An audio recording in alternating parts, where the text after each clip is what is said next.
Cuando entré a la tienda para comprar recuerdos junto con mi nuera, de pronto una cajera se me acercó y me susurró: «Tenga cuidado con su nuera, no es como aparenta». Subí al coche y 7 minutos después vi a mi nuera. Pero antes de continuar, revisa si ya te suscribiste al canal y comparte en los comentarios desde dónde nos estás viendo. Nos encantaría saber hasta dónde llegan nuestras historias de venganza. Entré con mi nuera Camila a una pequeña tienda de recuerdos. Nos quedamos fascinadas viendo las artesanías mexicanas, especialmente la fila de coloridas figuras de catrinas. Mientras ella seguía entretenida con aquellas figuras, yo caminé lentamente hacia el mostrador, donde había una vitrina con algunas joyas de plata bastante bonitas.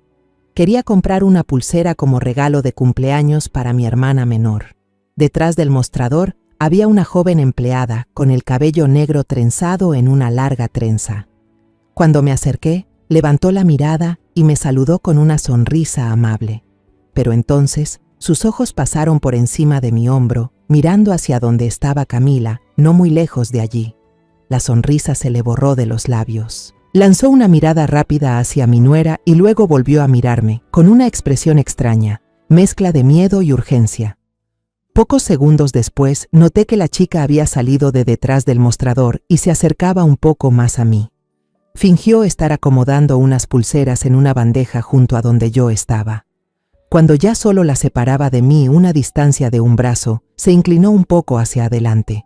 Entonces, con una voz apenas audible pero llena de urgencia, lo suficientemente baja para que solo yo pudiera oírla, dijo: «Señora, tenga cuidado con su nuera». Aquella frase, aunque fue apenas un susurro, resonó en mi cabeza como un trueno. Miles de preguntas giraban en mi mente. ¿Por qué? ¿Por qué esa desconocida me decía algo así sobre Camila, mi nuera, a quien yo quería tanto? Como si percibiera mi confusión, la empleada murmuró el resto, sin levantar la vista, concentrada en las joyas brillantes frente a ella. Ella no es como parece. Cada palabra se clavó en mi pecho como una espina fría y dolorosa. Justo en ese momento, una voz alegre y clara sonó detrás de mí, rompiendo la tensión que nos envolvía. «Mamá, ¿te gusta esta figura? Pensaba comprarla para decorar la sala». Era Camila. Había llegado sin que me diera cuenta, sosteniendo una pequeña Catrina entre las manos, con su sonrisa radiante como un rayo de sol. Me sobresalté. Me giré y forcé una sonrisa lo más natural posible. Mi propia voz sonó extraña, temblorosa, ajena. «Es muy bonita, hija. Tienes buen gusto». Cuando nos acercamos al mostrador para pagar la figura, evité mirar a los ojos de la empleada. Me concentré solo en sacar la billetera, pagar y recibir el paquete envuelto con cuidado. Pero durante todo ese tiempo, pude sentir su mirada llena de preocupación clavada en nuestras espaldas, una mirada que mezclaba compasión y advertencia, hasta que salimos completamente de la tienda. El sol de la tarde me dio en la cara, obligándome a entrecerrar los ojos. El camino de piedras que llevaba al estacionamiento se me hizo interminable, como si no tuviera fin.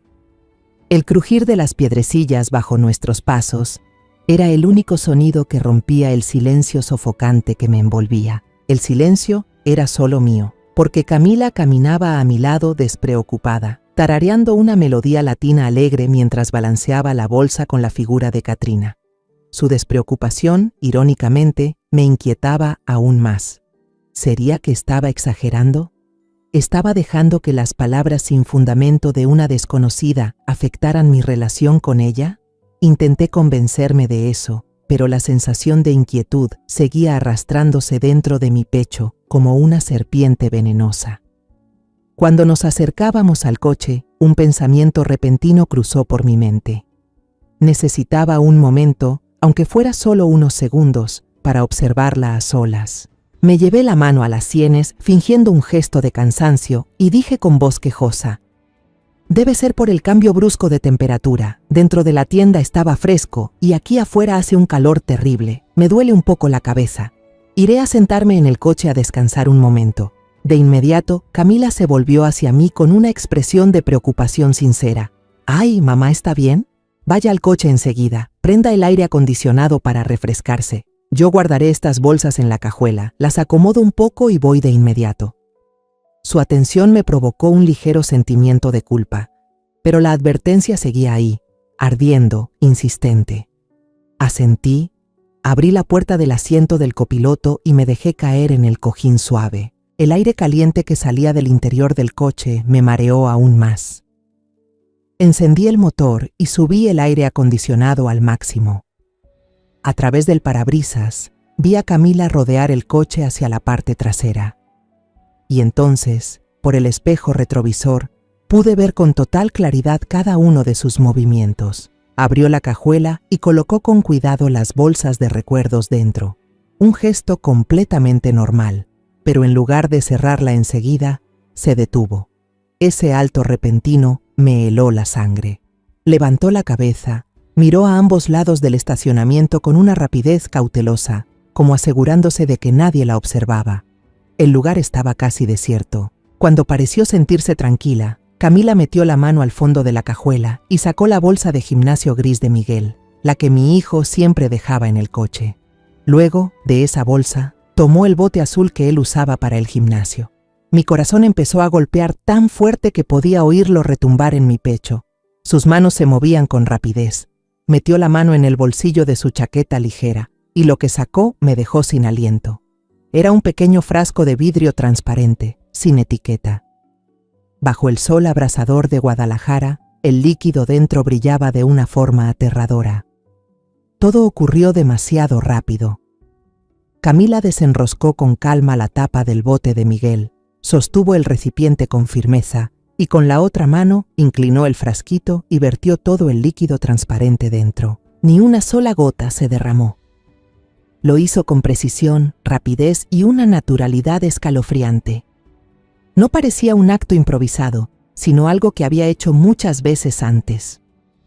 Cuando el frasco quedó vacío, cerró la tapa del bote, lo agitó suavemente para mezclar el contenido y lo devolvió a la bolsa, acomodando todo en su lugar como si nada hubiera pasado. Aquella escena, aunque duró apenas unos segundos, congeló todos mis pensamientos.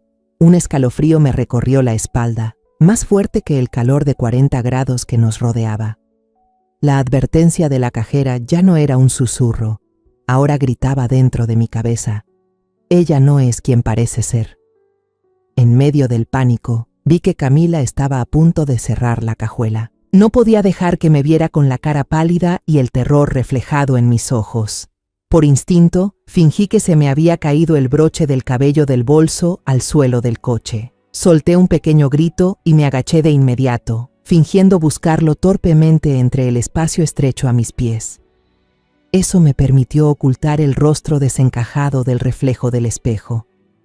Me quedé así, doblada, conteniendo la respiración, con el corazón latiendo tan fuerte que parecía querer salirse del pecho. Escuché el golpe seco y firme del maletero al cerrarse. Luego se escucharon los pasos de Camila sobre la grava, cada vez más cerca, acercándose al asiento del conductor. La puerta del coche se cerró de golpe, con un sonido seco que resonó justo junto a mi oído, haciéndome dar un respingo. Yo seguía inclinada hacia adelante, la cabeza me daba vueltas, y el corazón me latía desbocado, como un pájaro atrapado en una jaula de hierro. El aire dentro del coche se había vuelto denso, casi no podía respirar. Tenía que salir de allí, de inmediato. ¿Qué busca, mamá? La voz de Camila sonó, dulce como siempre, pero esta vez pude percibir una ligera impaciencia detrás de ella. El miedo me dio una claridad extraña. Sabía que tenía que actuar, interpretar bien mi papel si quería salir de esta situación. Me incorporé lentamente. Una mano seguía fingiendo buscar dentro del gran bolso, mientras la otra se llevaba a la cabeza. Procuré que mi voz sonara temblorosa y cansada, como la de una anciana que sufre un golpe de calor. Ay, no lo encuentro, Camila. He revisado todo el bolso y nada. Tal vez lo dejé en la caja al pagar. Qué distraída, seguro se me cayó en la tienda. La miré directamente a los ojos, tratando de mostrar una expresión de pánico y preocupación. Dios mío, tengo que volver a buscarlo. Ahí están todos mis documentos, incluso mi tarjeta del banco. Si lo pierdo, será un problema enorme. Sin darle tiempo a reaccionar ni a ofrecer otra solución, continué, con un tono más apurado, sin dejarle espacio para pensar. Además, me siento un poco mal, la cabeza me da vueltas. Creo que necesito ir al baño a lavarme la cara un poco. Las dos razones sonaban perfectamente creíbles, suficientes para ocultar mi verdadera intención de escapar. Vi que Camila frunció ligeramente el ceño. Una chispa de fastidio cruzó por su mirada, tan rápido que casi no la habría notado si no la estuviera observando con tanta atención. Pero enseguida esa molestia desapareció, dando paso a su habitual gesto de amabilidad. Asintió, algo a disgusto. ¿Así? Bueno, vaya rápido y regrese. La espero aquí, no se preocupe. Sí, voy enseguida. Abrí la puerta y salí del coche con prisa, sin atreverme a mirar atrás. Caminé, o mejor dicho, casi corrí hacia la tienda de recuerdos. Sentía claramente la mirada de Camila clavada en mi espalda, una mirada que me helaba la sangre, inquisitiva, vigilante. Apenas crucé la puerta de madera, giré hacia un pasillo lateral y me escondí detrás de un estante alto de cerámica. Las coloridas vasijas de Talavera cubrían completamente mi cuerpo. Mi corazón latía tan fuerte que parecía querer salirse del pecho. Me apoyé contra el frío estante, intentando controlar mi respiración entrecortada. Con las manos temblorosas saqué el teléfono del bolso. La pantalla se encendió mostrando una llamada perdida de Camila, hacía apenas unos segundos. Rápidamente activé el modo silencio total, sin vibración ni sonido.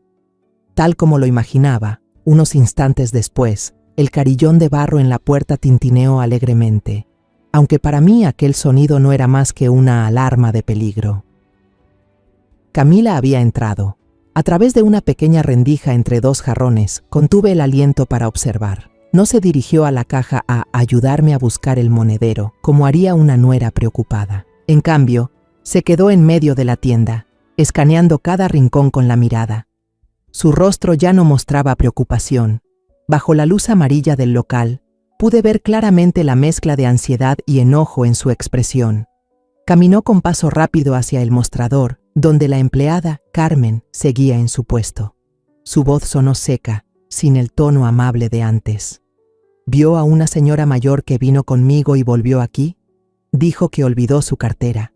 Vi a Carmen levantar la mirada, tranquila, y responder con calma, sin añadir una palabra de más. No vi que nadie regresara. Un destello de frustración e ira brilló en los ojos de Camila.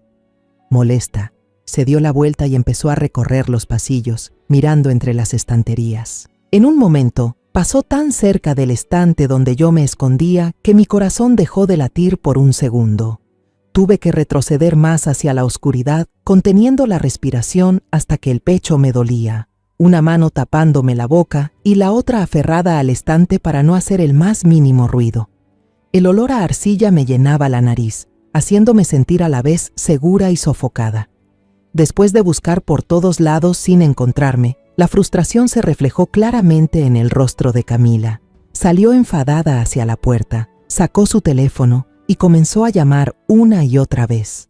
El teléfono en el bolsillo de mi chaqueta vibraba suavemente en silencio, y cada vibración me destrozaba los nervios tensos como una cuerda. A través del gran ventanal la vi en la acera, caminando de un lado a otro con el ceño fruncido. Hizo unas cuantas llamadas más, y tal vez al perder la paciencia, subió al coche, encendió el motor y se fue a toda velocidad, dejando una estela de humo en el aire. Todo mi cuerpo se aflojó, deslicé hacia el suelo apoyando la espalda contra el estante frío. Las piernas me temblaban tanto que no podía mantenerme en pie. Esperé unos minutos más, el corazón todavía golpeando con fuerza dentro del pecho. Me quedé mirando la calle por la rendija del estante de cerámica hasta que no quedara ni rastro del coche familiar. Solo entonces me atreví a salir de mi escondite. Tuve que sostenerme del borde del estante para poder incorporarme y dar unos pasos. Caminé despacio hacia la caja registradora. La joven empleada, a quien recién supe que se llamaba Carmen, suspiró aliviada al verme. Su mirada estaba llena de compasión y preocupación, como si acabara de verme escapar de un accidente terrible. ¿Está bien, señora?, preguntó Carmen en voz baja, con tono de preocupación. Solo pude negar con la cabeza. Tenía la garganta seca y amarga. Gracias, estoy bien. Respiré hondo, tratando de reunir valor para hacer la pregunta que me atormentaba desde hacía rato. Pero hace un momento, ¿por qué me dijo eso? ¿Usted conoce a mi nuera? Carmen no respondió enseguida. Asintió con firmeza y me hizo una seña para que la siguiera detrás del mostrador, hacia un espacio pequeño y más privado, donde apenas cabían una mesa y 2 sillas. Aquel rincón, apartado del brillo de la tienda, se sentía silencioso y seguro. Ella me sirvió un vaso de agua. Sus manos también temblaban un poco. Beba un poco para calmarse. Me llamo Carmen. Se sentó frente a mí, sus ojos oscuros mirándome fijamente, sin la vacilación de antes. Perdón si la asusté, pero de verdad no podía quedarme callada. Antes vivía en el mismo edificio que Camila, en Ciudad de México. Ciudad de México. Ese nombre me apretó el corazón. Era donde Camila había vivido antes de conocer a Miguel. Contuve la respiración, aferrando el vaso helado entre mis manos. Carmen bajó la voz, como si temiera que las paredes pudieran escucharla, y comenzó a contarme una historia que hizo que mi mundo entero se derrumbara. Desde el principio Camila siempre fue diferente, comenzó. Pintó todo su dormitorio de un rojo oscuro, no rojo brillante, sino ese rojo espeso, como la sangre seca. Cada vez que uno pasaba por el pasillo y la puerta quedaba entreabierta, se sentía un escalofrío. Era una habitación sombría, inquietante, difícil de describir. Tragué saliva. La imagen de esa habitación roja se formó en mi mente, tan opuesta a la Camila que yo conocía, la que amaba los tonos suaves y pasteles. Carmen continuó, con la voz temblorosa al recordar. Pero eso no fue lo peor. Nunca olvidaré lo que vi con mis propios ojos. Una vez, atrapó un gato callejero en el patio del edificio. Lo agarró del cuello, y mientras el pobre animal se retorcía de dolor, ella sonreía. Una sonrisa de placer, de satisfacción, la sonrisa de alguien que disfruta del sufrimiento ajeno. Fue realmente aterrador, señora. El estómago se me revolvió. Recuerdo la dulce sonrisa de Camila mientras miraba la estatua de Catrina hace un momento. ¿Cómo podían coexistir esas 2 sonrisas en un mismo rostro? Una vez, en el supermercado, continuó Carmen. Ella se peleó con otra mujer solo por una blusa en oferta. Cuando la otra se negó a ceder, Camila perdió completamente el control. Se lanzó sobre ella y la tomó del cuello con ambas manos, justo ahí, frente a todos. Si los guardias no hubieran intervenido a tiempo, quizás ese día habría habido una tragedia. Cada palabra de Carmen era como un martillazo en mi cabeza. La imagen de una Camila perfecta, la que mi hijo y yo tanto amábamos, se rompía en 1000 pedazos.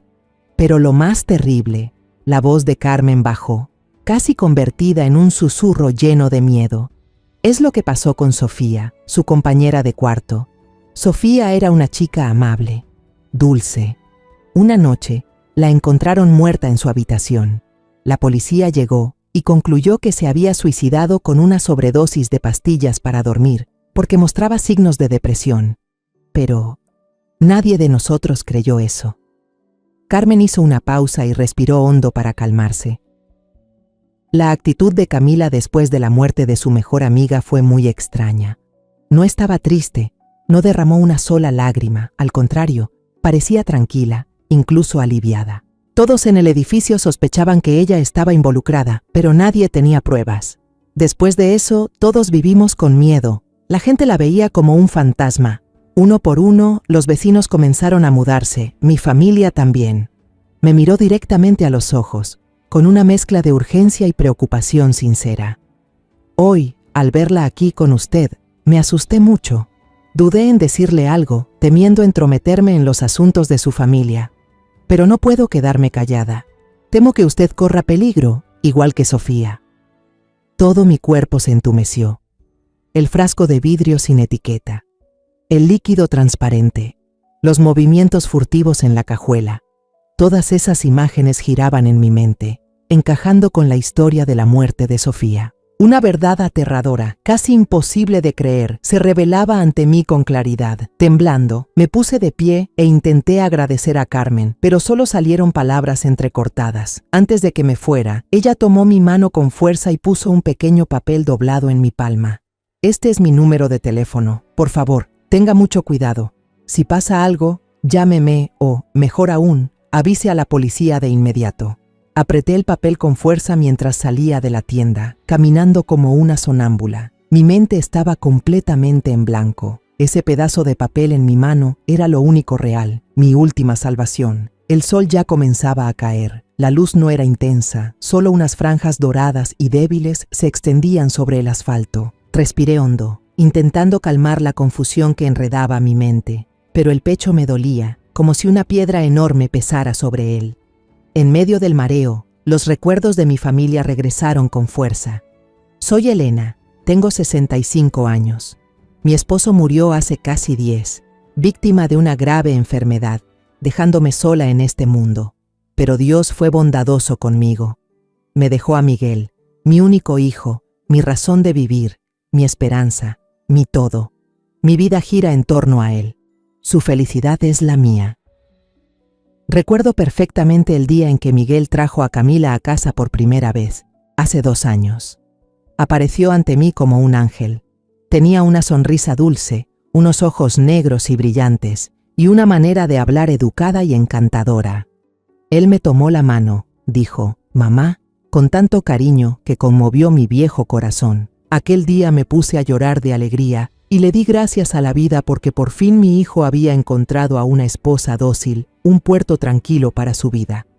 Desde que llegó a la familia, Camila siempre se mostró como el ejemplo perfecto.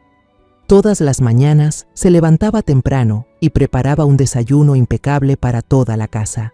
La casa siempre estaba limpia y ordenada, gracias a ella. Siempre me preguntaba cómo me sentía.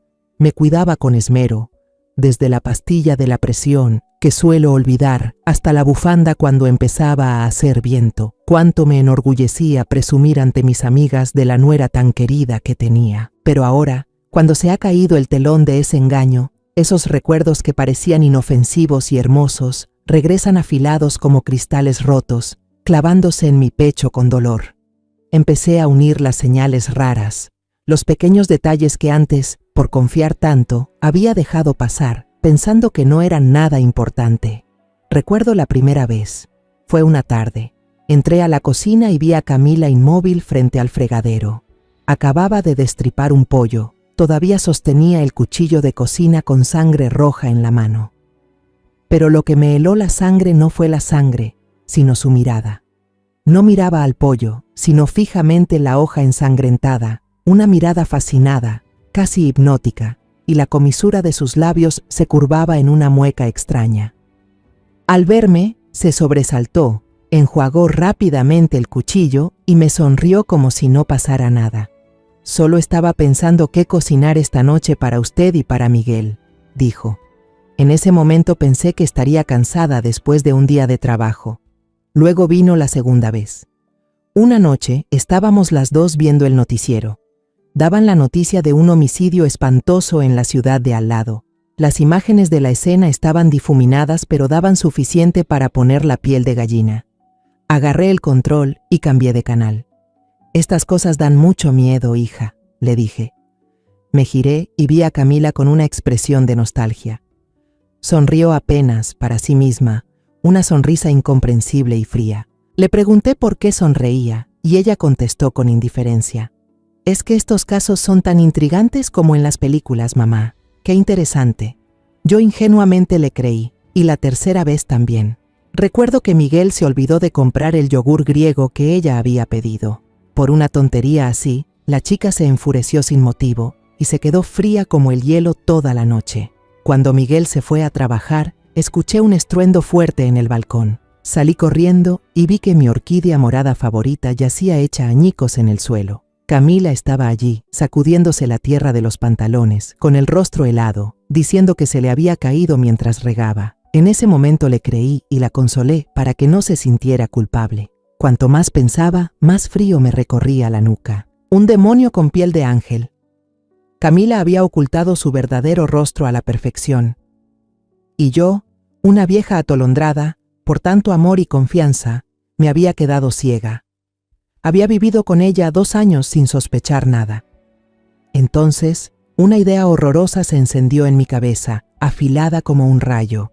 Si lo que dijo Carmen era cierto, si Camila había matado antes, si podía actuar con crueldad con su propia amiga, entonces Miguel, mi único hijo, estaba conviviendo día y noche con un demonio feroz. Esa botella de agua, la botella en la cajuela del coche, podría ser el siguiente objetivo de Camila. Esa idea fue como una descarga eléctrica que barrió toda debilidad y parálisis de mí. El miedo extremo se convirtió en una fuerza extraña, en una determinación de acero. Number. No puedo venirme abajo ahora. No puedo permitir que mi hijo corra peligro. A toda costa, debo protegerlo. He perdido a mi esposo. No puedo perder también a mi único hijo. Estaba sentada, aturdida, en los escalones fríos, con la mente aún intentando digerir las terribles verdades que acababan de salir a la luz, cuando una voz cálida sonó a mi lado, sacándome de aquel torbellino de pensamientos. Disculpe, ¿es usted la señora que aparece en esta foto? Me sobresalté y levanté la vista. Un hombre de mediana edad, vestido con elegancia, estaba de pie frente a mí, sosteniendo un teléfono en la mano y mostrándomelo. En la pantalla iluminada aparecía la foto de la boda de Miguel y Camila, la misma que ellos solían colgar con orgullo en la sala. En una esquina de la imagen estaba yo, sonriendo radiante junto a mis 2 hijos. La sonrisa de mi pasado ahora me parecía ingenua y triste. Una oleada de alerta me recorrió, pero intenté mantener la calma. Le respondí con voz serena. Sí, soy yo. ¿Pasa algo, señor? Él soltó un suspiro largo, como si se hubiera quitado un peso de encima. ¡Qué alivio! Por fin la encuentro. Vivo en el vecindario de aquí cerca. Hace un rato pasé por la estación de policía para hacer unos trámites y vi a una joven, la misma que aparece en esta foto, señaló a Camila, llorando desconsolada y diciendo que su suegra mostraba señales de demencia y que se había perdido por esta zona comercial. Estaba tan preocupada que se le notaba en la cara. Los policías ya están preparando un operativo para buscarla. Sentí que el corazón se me encogía. ¿Demencia? ¿Perdida? Camila no solo estaba conduciendo como loca para encontrarme, también estaba montando una escena perfecta para cubrirse y tomar el control. Me estaba convirtiendo en una anciana confundida y digna de lástima, para que, si alguna vez decía la verdad, mis palabras no tuvieran peso alguno.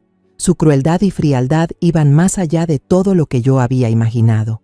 Respiré hondo, intentando contener el temblor que me recorría.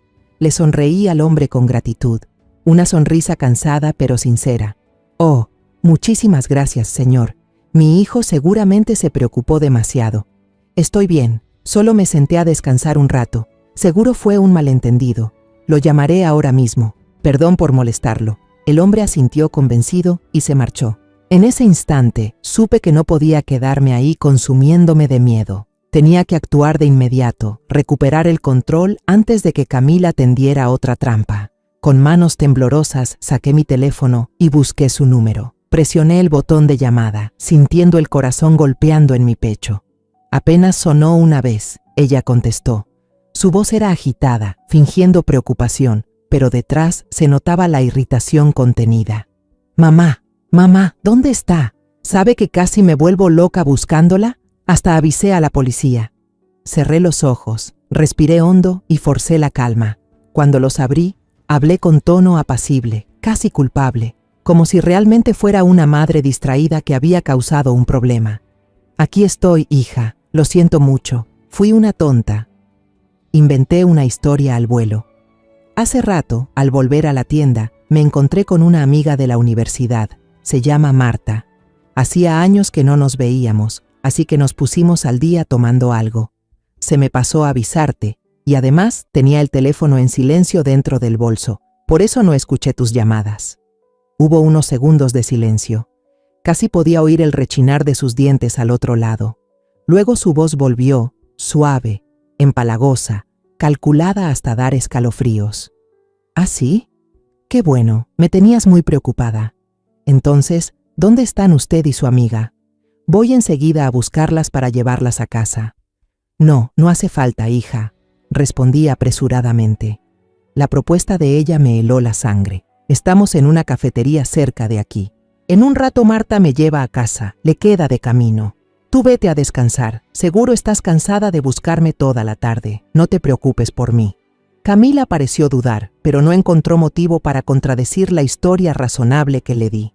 Bueno, está bien, mamá. Entonces vuelva temprano, ¿sí? La espero en casa. Sí, ya lo sé. Cuando terminó la llamada, solté un largo suspiro. El cuerpo me quedó sin fuerza. Por ahora había escapado, pero sabía que el peligro aún no pasaba. No podía regresar a casa. No podía enfrentar a Camila sin estar preparada, sin que Miguel supiera la verdad. Necesitaba más tiempo. Decidí prolongar mi ausencia un poco más. Escribí un mensaje corto para ella, tratando de sonar lo más natural posible. Camila, hija, Marta es tan amable que me insistió en quedarme a cenar y pasar la noche en su casa. Mañana iremos a visitar a una amiga nuestra que está muy enferma en el hospital. Hacía tiempo que no nos veíamos y hay mucho que contar. No me esperes. Cena y duerme tranquila. Estoy bien, no te preocupes. Después de enviarlo, apagué el teléfono. Sabía que era solo una solución temporal, una mentira torpe. Pero me daba una noche preciosa. Esta noche debía ver a Miguel. Debía decirle que estaba durmiendo junto a una serpiente que esperaba el momento para dar una mordida mortal. Encendí el teléfono otra vez. La pantalla iluminó la mesa. Casi las 10 de la noche. Tenía que actuar ya. Busqué una cafetería callejera que todavía tuviera las luces encendidas y elegí una mesa escondida detrás de una maceta grande, lo bastante privada para una conversación importante. Mis manos temblaban mientras tecleaba el mensaje para Miguel. Lo borré y lo reescribí varias veces, intentando que sonara breve y normal.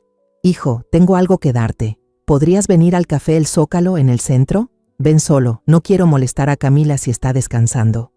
Sabía que la excusa de darle algo a estas horas era poco creíble, pero era la única manera de sacarlo de casa sin que la serpiente sospechara. Envié el mensaje y contuve la respiración. Cada segundo se me hizo eterno. ¿Y si ella estaba junto a Miguel? ¿Y si leía el mensaje? 1000 pensamientos horribles giraban en mi cabeza. 15 minutos después, el teléfono vibró. Era su respuesta. Espéreme, mamá, ya voy. Sentí como si me quitaran un peso del pecho. Pedí una taza de té de manzanilla para calmarme, aunque las manos seguían temblando. Cuando Miguel entró al café, casi no lo reconocí. Tenía el rostro demacrado, las ojeras profundas, seguro de tanto preocuparse por mí toda la tarde. Apenas me vio en el rincón, corrió hacia mí y me abrazó con fuerza. Su abrazo fue tan apretado, como si temiera que volviera a desaparecer. «Mamá, ¿dónde estuvo todo el día?» Su voz mezclaba reproche y alivio. Camila dijo que mostraba signos de confusión, que se perdió, incluso avisó a la policía.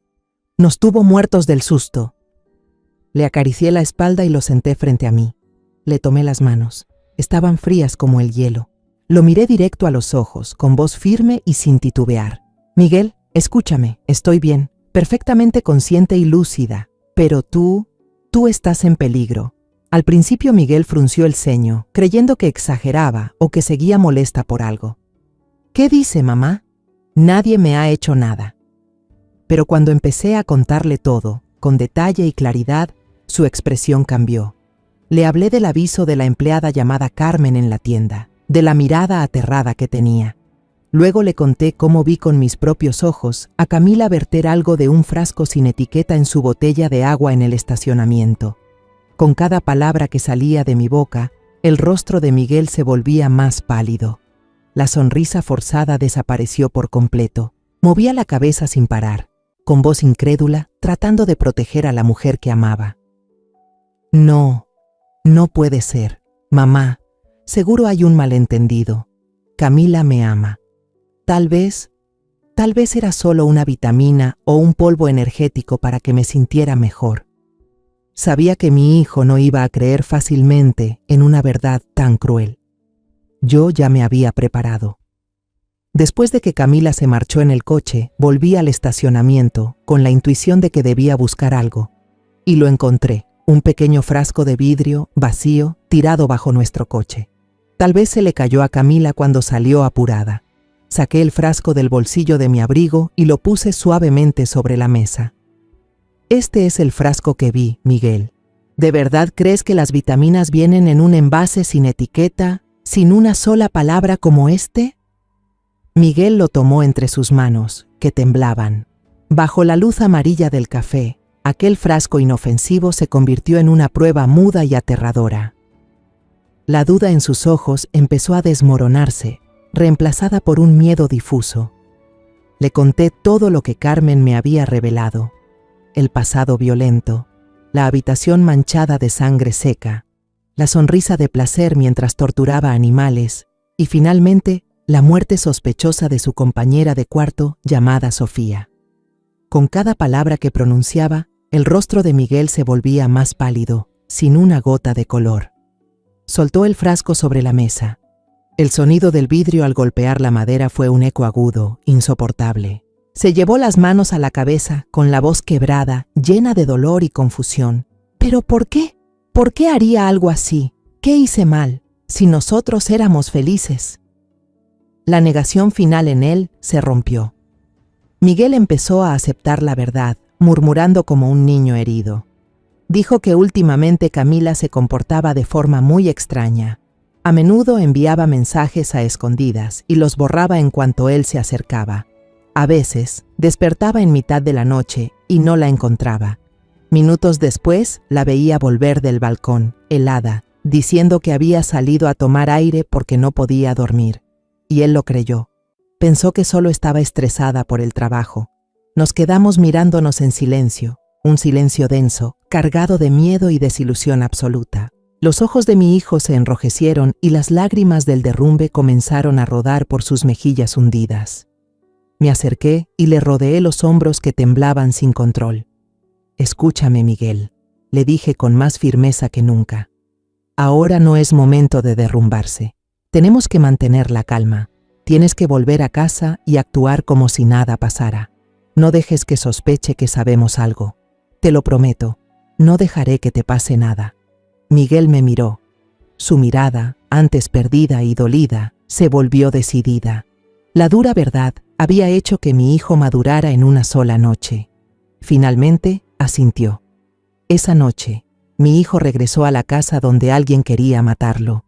Y yo fui a la casa de una vieja amiga en otro barrio, mintiendo que tenía un asunto urgente y necesitaba quedarme allí una noche. No pude dormir ni un segundo. Me quedé junto a la ventana, mirando la oscuridad absoluta, rezando para que mi hijo siguiera con vida hasta el amanecer. Cuando los primeros rayos del sol asomaron, lo llamé de inmediato. Su voz sonaba cansada, pero muy alerta. Tampoco había dormido. Planeamos cada paso por teléfono con extremo cuidado. Lo primero y más urgente era deshacerse del termo con ese líquido mortal. «Escucha bien, Miguel», le susurré. «Voy a pasar por tu casa en un rato. Compré un termo nuevo, diré que me lo regalaron y que no lo uso, así que te lo doy. Busca una excusa natural. Di que el otro termo tiene fugas o huele a plástico y guárdalo. No lo tires. Es nuestra prueba más importante». Una hora después, llegué a su casa. Intenté actuar como si todo estuviera bien, como si de verdad hubiera pasado una noche divertida en casa de una amiga. Camila abrió la puerta, con esa sonrisa dulce de siempre. «Mamá, ya volvió. ¿La pasó bien anoche con su amiga?», preguntó interpretando a la nuera perfecta, sin dejar una sola grieta en su papel. Asentí y le entregué a Miguel el nuevo termo que le había comprado. Mi hijo lo hizo muy bien. Tomó el termo, lo giró un par de veces en sus manos y le dijo a Camila: «Gracias, mamá. ¡Qué suerte! El termo viejo ya olía a plástico quemado. Seguro se está deteriorando. Amor, guárdalo en el trastero. Usaré este nuevo que me dio mi mamá». Camila no sospechó nada. Apenas echó una mirada al termo nuevo, tomó el viejo y se lo llevó. Sentí un alivio enorme. El termo, ahora convertido en prueba, estaba a salvo, escondido cuidadosamente por Miguel en un rincón del armario del almacén. Aprovechando que Camila estaba ocupada en la cocina, le hice una señal a Miguel. Sacó el termo rápidamente, mientras yo vertía un poco del líquido en un frasco de gotas para los ojos que había limpiado y preparado con anticipación. Mi corazón latía con fuerza durante todo el proceso, temiendo que Camila saliera en cualquier momento. Esa misma tarde llevé la muestra a casa del señor Hung, un viejo amigo de la familia que trabajaba en el laboratorio de un hospital grande. Tuve que mentirle, una mentira descarada. Le dije que era una muestra de agua del pozo de mi pueblo, que últimamente algunas personas habían enfermado y sospechaba contaminación, así que le pedí que analizara su composición. El señor Hung no dudó y prometió darme los resultados lo antes posible. 2 días después, mientras yo esperaba inquieta como si estuviera sentada sobre brasas, el señor Hung llamó. Su voz era seria, muy distinta a lo habitual.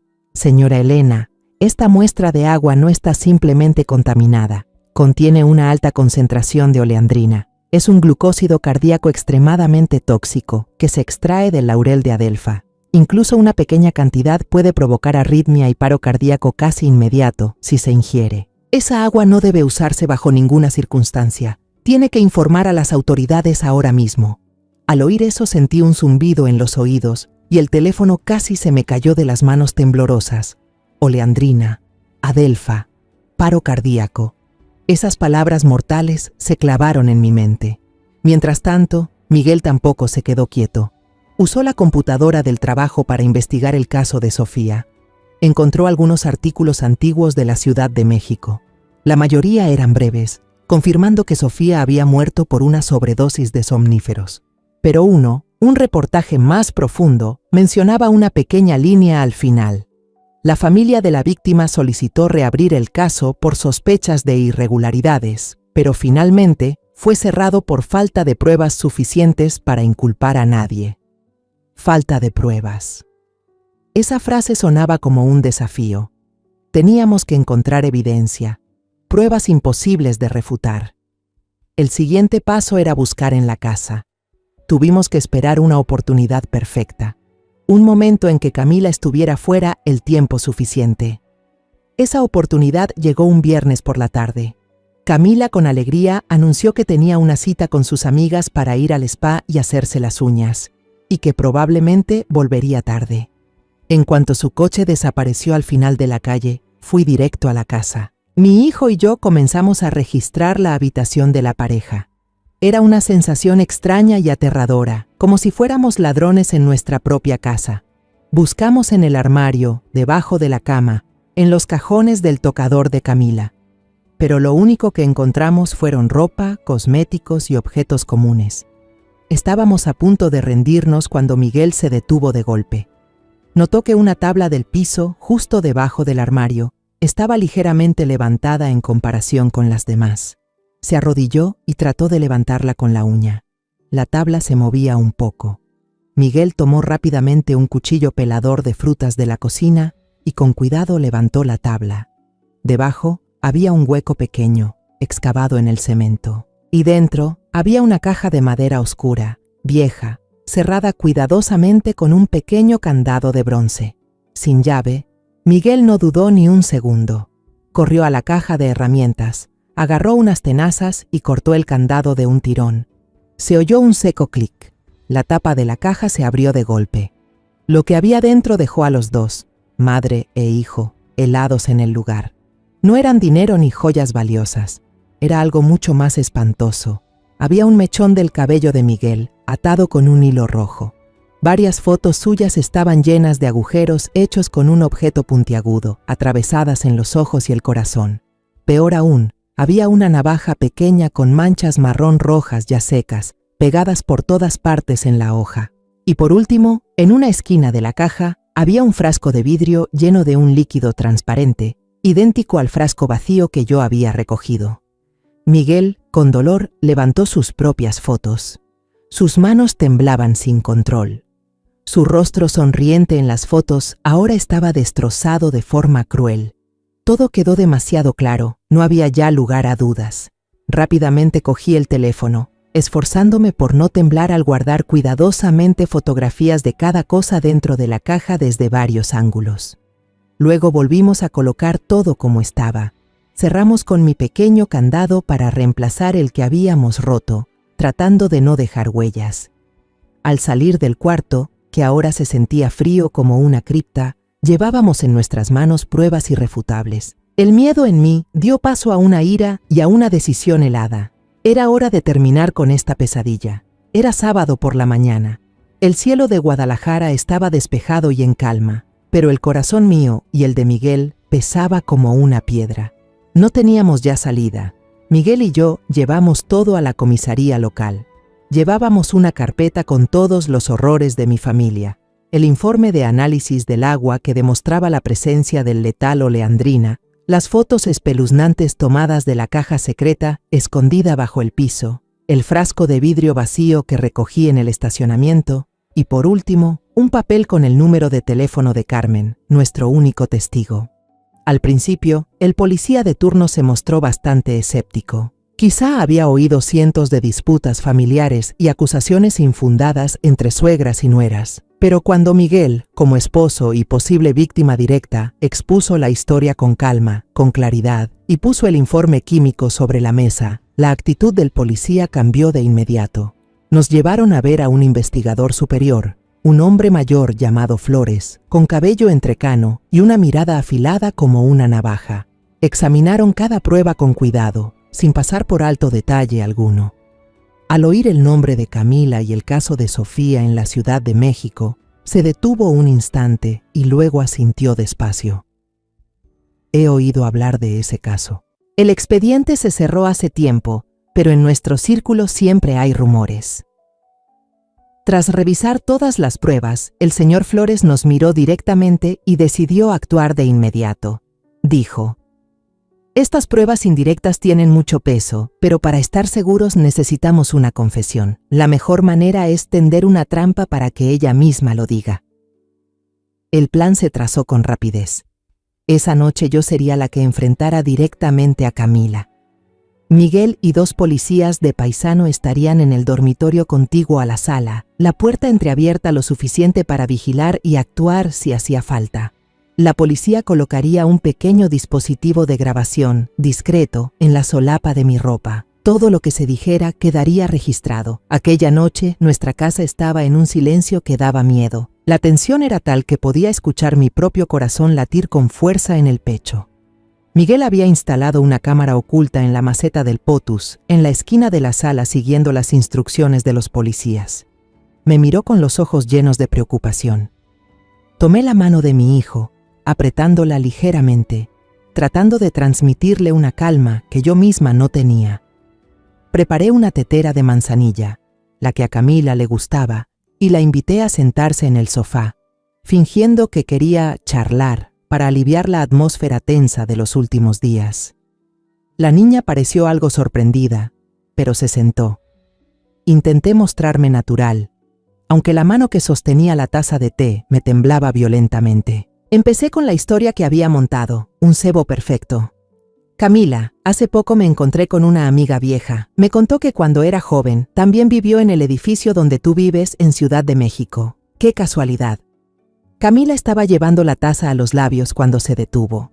Deposita la taza sobre la mesa con un pequeño clac que sonó en el silencio.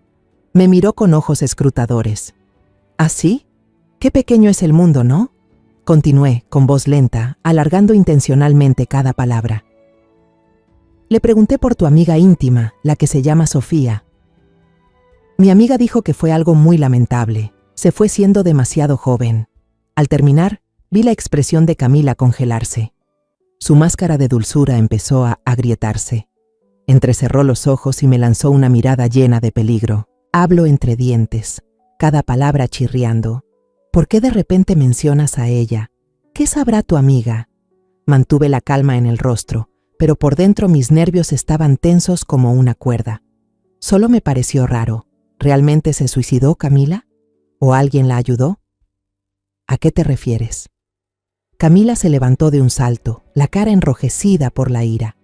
Su voz se volvió aguda y estridente. La vieja chiflada, ¿qué tonterías estás diciendo? Vi que había llegado el momento. No dije nada más. Saqué el teléfono con tranquilidad, abrí el álbum de fotos y lo mostré frente a ella. La primera imagen que apareció fueron los retratos destrozados de Miguel apuñalado sin piedad. ¿Y esto qué? ¿Cómo explicas el cuchillo plegable con sangre y el frasco de veneno escondido bajo el suelo de tu dormitorio? ¿Qué planeabas hacer con el hijo de mi hijo, Camila? Camila se quedó paralizada al ver las fotos. Su rostro palideció, pasando de pálido a un gris enfermizo. El pánico extremo se reflejó en sus ojos. Y de repente, el pánico se tornó en histeria. Estalló en una risa perturbadora, salvaje, que resonó por toda la habitación. «Sí, ¿y qué si fui yo?», gritó, con los ojos desorbitados, sin rastro de cordura. «Miguel, el hijo mimado de ustedes, me ocultaba cosas, tenía secretos conmigo, es mío.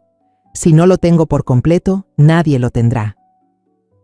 En cuanto pronunció esa confesión demente, Camila se lanzó de repente hacia el mueble pequeño junto al televisor. Tiró del cajón con fuerza y sacó una pistola corta negra que había estado escondida allí sin que yo lo supiera. Me apuntó directamente al pecho. «Todo es por tu culpa, vieja metiche. Debería haberte eliminado a ti primero». Me quedé paralizada, las piernas y los brazos rígidos, un frío recorriéndome todo el cuerpo. En ese mismo instante, la puerta del dormitorio se abrió de par en par. Miguel y 2 policías de civil salieron corriendo como una tormenta. «¡Policía! ¡Suelta el arma!», gritó uno de ellos, apuntando hacia Camila. Ella dio un salto, giró el arma hacia ellos y en un momento de pánico absoluto, apretó el gatillo. Un estallido ensordecedor llenó la habitación. Por reflejo, Miguel se lanzó hacia adelante y usó su cuerpo para cubrirme. La bala le rozó el brazo. La sangre brotó al instante, manchando de rojo una parte de su camisa blanca. En un abrir y cerrar de ojos, los 2 policías ya estaban sobre Camila. Uno le pateó el arma, mientras el otro le torció el brazo hacia atrás con movimientos precisos. El sonido metálico de las esposas resonó en la habitación, impregnada aún con el olor del polvo de pólvora. Camila gritaba fuera de sí, lanzando maldiciones entre sollozos mientras los agentes la escoltaban fuera.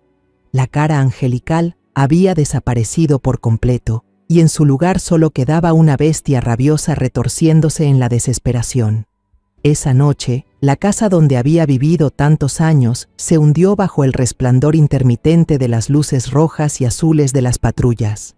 El olor acre de la pólvora seguía flotando en el aire, impregnando las cortinas, los cojines del sofá, cada rincón del lugar. La casa que antes estaba llena de risas y felicidad, ahora se había convertido en una fría escena del crimen, rodeada de cintas amarillas de la policía. Cuando los investigadores se marcharon, dejándonos un silencio estremecedor, corrí a buscar el botiquín para curar la herida de Miguel. Por suerte, la bala solo había rozado su piel, dejando una cortadura larga y sangrante, pero la herida emocional era mucho más profunda. Apenas terminé de vendarlo, Miguel se dejó caer al suelo, en medio de la sala, cubriéndose el rostro y llorando desconsoladamente. No lloraba por el dolor físico, sino por un amor que había muerto, por la traición más cruel. Me senté a su lado, rodeé sus hombros temblorosos con mis brazos, sintiendo que el corazón se me rompía. No dije nada, solo permanecí allí, para que supiera que no estaba solo. Los días siguientes pasaron como una película acelerada. Con la grabación de la confesión de Camila y todas las pruebas irrefutables que habíamos reunido, ella terminó admitiendo su intento de asesinar a su esposo. Su verdadera cara había quedado al descubierto ante la ley. La noticia llegó hasta Ciudad de México y la policía reabrió oficialmente la investigación por la muerte de Sofía. Con las declaraciones de Carmen y los antiguos vecinos del edificio, junto con el mismo método del crimen, Camila finalmente confesó todo. Dijo que había puesto somníferos en la copa de vino de Sofía solo por celos absurdos, por sospechar que ella tenía interés en su novio de aquel entonces. Una vida arrebatada por una locura enfermiza. Miguel se vino abajo por completo. Mi hijo, aquel hombre fuerte y decidido, ahora era tan frágil como un niño. Tuvo que asistir a sesiones de terapia para enfrentar la verdad insoportable. que la mujer a la que había amado con todo su ser, la que había dormido a su lado durante 2 años, era en realidad una asesina sin alma. Durante todo ese tiempo, yo permanecí a su lado. No lo aconsejaba mucho, porque sabía que no existían palabras que pudieran aliviar un dolor así. Solo estaba ahí, cocinándole sus platillos favoritos de la infancia, viendo con él alguna comedia sin sentido, o simplemente sentándome juntos en el porche, mirando las hojas caer en silencio. Esta casa había acumulado demasiados recuerdos dolorosos. Cada rincón evocaba la imagen de Camila, a veces dulce y tranquila, otras desquiciada y violenta. Ya no podíamos seguir viviendo allí. El lugar estaba maldito por los fantasmas del pasado. Decidí vender la casa y nos mudamos. Fuimos a un pequeño pueblo costero, un lugar tranquilo, cerca de la casa de mi hermana. Miguel también pidió el traslado a una sucursal cercana. Necesitábamos un nuevo comienzo, en un sitio donde nadie supiera quiénes éramos, sin murmullos, sin miradas llenas de lástima. Pasaron varios meses. La nueva vida aquí fue sanando poco a poco las heridas en el corazón de madre e hijo. Cada mañana, el primer sonido que escuchaba era el del mar golpeando suavemente la orilla, en lugar del ruido de los autos en la ciudad. El aire fresco, con su toque salado, me hacía sentir más ligera. Miguel empezó a sonreír de nuevo. Al principio sus sonrisas eran forzadas, pero poco a poco se volvieron naturales. Encontró alegría en cosas simples. Reparar la cerca de madera, cuidar las macetas del balcón o aprender a surfear los fines de semana. A veces, los dos caminábamos por la playa al atardecer, viendo cómo el sol se hundía en el horizonte. No hablábamos mucho sobre el pasado, pero los dos sabíamos que estábamos avanzando juntos. Una tarde, mientras caminábamos, Miguel se detuvo de repente, me miró y dijo: «Gracias, mamá. Si no fuera por ti, probablemente ya no estaría aquí». Sonreí y tomé su mano. «Tú eres todo lo que tengo, Miguel. Sé que la pesadilla nunca desaparecerá del todo. Será siempre una cicatriz profunda en nuestra memoria, un recordatorio de lo frágil que es la felicidad y de lo aterrador que puede ser el corazón humano. Pero ahora ya no tengo miedo. Me siento en paz porque logré salvar a mi hijo, porque recuperamos la tranquilidad de nuestra familia. A esta edad, me doy cuenta de que no hay nada más valioso que la paz y la seguridad de quienes amamos, algo que casi perdimos para siempre. Y nosotros, madre e hijo, valoraremos cada instante de esta calma tan preciosa. De todo lo que he vivido, entendí que a veces el peligro no viene de la oscuridad, sino de las sonrisas dulces en las que más confiamos. La vida me enseñó una lección dura pero necesaria. La bondad y el amor deben ir siempre acompañados de lucidez. Si me hubiera dejado cegar por el afecto, quizá hoy mi hijo ya no existiría. La traición nos duele, pero es en el momento en que enfrentamos la verdad y defendemos a quienes amamos cuando realmente somos fuertes. No me arrepiento de lo que hice. A veces, para recuperar la paz, hay que atravesar el dolor. La historia que acabas de escuchar ha cambiado nombres y lugares para proteger la identidad de las personas involucradas. No la contamos para juzgar, sino con la esperanza de que alguien escuche y reflexione.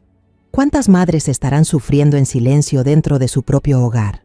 En serio me pregunto, si tú estuvieras en mi lugar, ¿qué harías? ¿Callarías para mantener la paz o te atreverías a enfrentarlo todo para recuperar tu voz?